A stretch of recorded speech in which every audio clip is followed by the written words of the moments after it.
Hello बच्चों, let's read the question. The question says ratio of radius of an atom to the radius of its nucleus is around option A 10 to the power minus 2, option B 10 to the power 4, option C 10 to the power 12 and option D 10 to the power 5.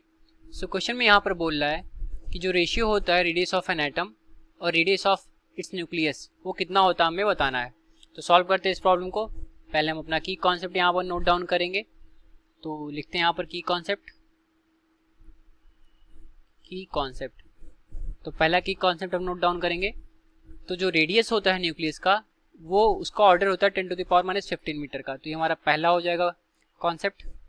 तो order of radius of nucleus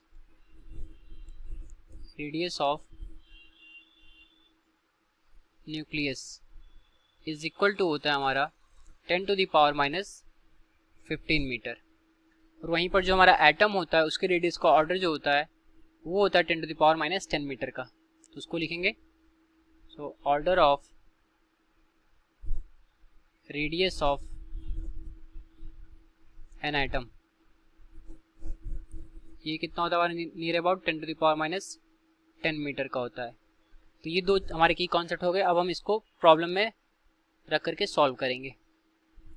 तो यहाँ पर हमसे बोल रहा है कि इन दोनों का रेडियस का और हमें रेडियस ऑफ न्यूक्लियस मतलब रेडियस ऑफ एटम और रेडियस ऑफ न्यूक्लियस इन दोनों का रेशियो बताना है. तो अब हम इसकी पॉइंट की हेल्प से अपने प्रॉब्लम को सॉल्व करते हैं जिसमें हमें रेडियस ऑफ एन एटम और रेडियस ऑफ इट्स न्यूक्लियस का रेशियो बताना है.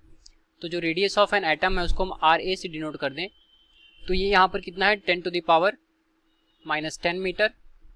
और वहीं पर जो रेडियस ऑफ न्यूक्लियस है उसको अगर आर एन से डिनोट करें तो R N is equal to कितना है 10 to the power minus 15 metre. अब इन दोनों का रेशियो बताना है. Therefore R A by R N कितना हो जाएगा हमारा 10 to the power minus 10 divided by 10 to the power minus 15.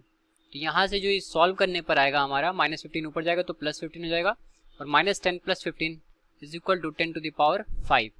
तो जो हमारा रेशियो निकल करके आया वो कितना आया 10 टू द पावर 5 आ गया. तो अगर हम अपने ऑप्शन को इससे मैच करें तो ऑप्शन नंबर डी हमारे सोल्यूशन से मैच कर रहा है. तो जो रिक्वायर्ड रेशियो था वो कितना हो गया हमारा 10 टू द पावर 5 हो गया. तो यहाँ पर आंसर क्या हो गया option D. Hence option D is correct. तो ये हमारे क्वेश्चन का correct solution. I hope you understood it well. Thank you.